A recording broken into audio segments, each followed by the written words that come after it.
विशेष कोनो परिचय नहीं के गोपालगंज के लइका बानी नागेंद्र उजाला नाम बा। रवा सबके आशीर्वाद प्यार के हमेशा भुखाई रहनी।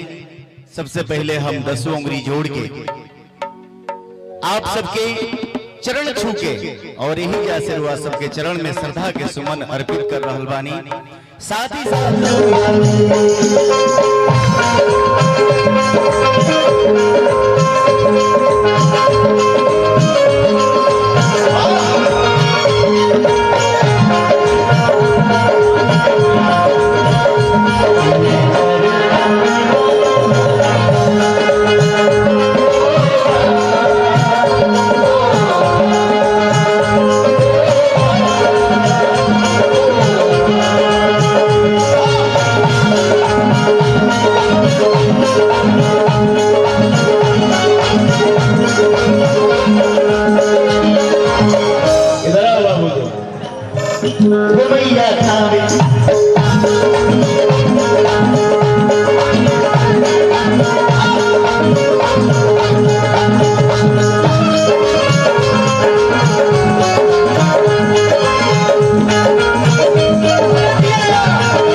दरबार में माथा टेकेला भैया के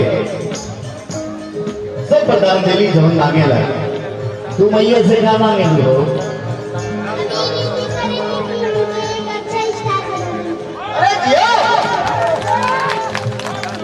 स्टार हो बेटा, तुम स्टार हो, ऐसे ही खुश रहो और काम करती रहो, भक्त रह ले।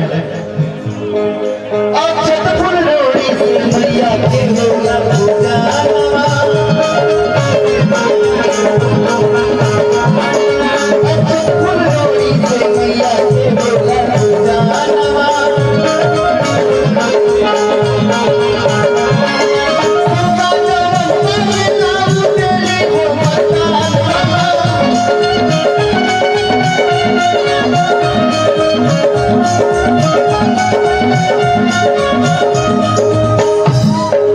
देखो, तुम्हारी दीदी भी ब्लैक वाली है, तुम भी ब्लैक वाली हो और हम भी ब्लैक वाली।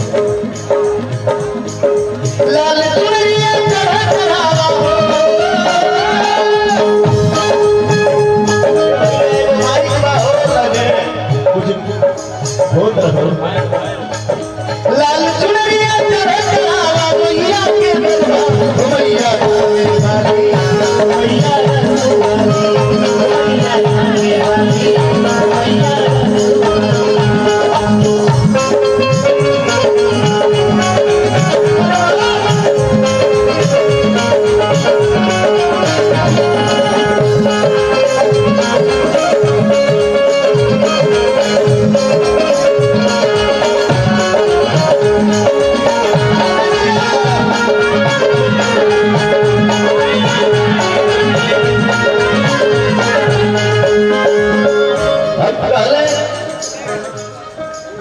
भाई कहाँ से चलू और कहाँ मैं आकर रुकू? करू से तू चलू मैया चलता मैं गई हूँ। करू से तू चलू मैया चलता मैं गई हूँ। इतना में आके मैया को संदे बिना गई हूँ।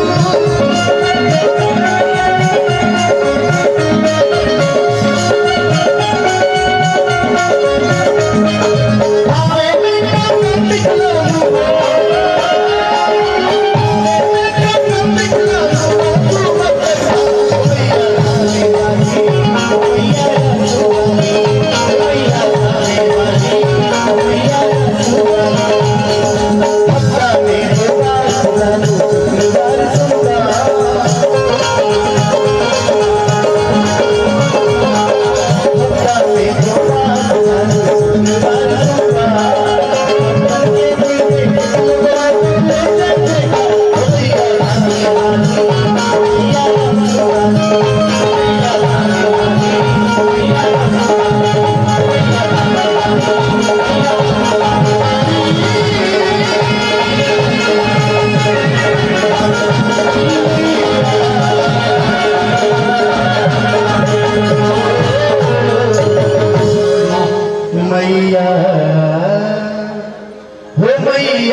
हो मैया रहसूल।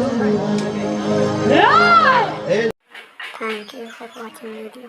So, let's 100 times.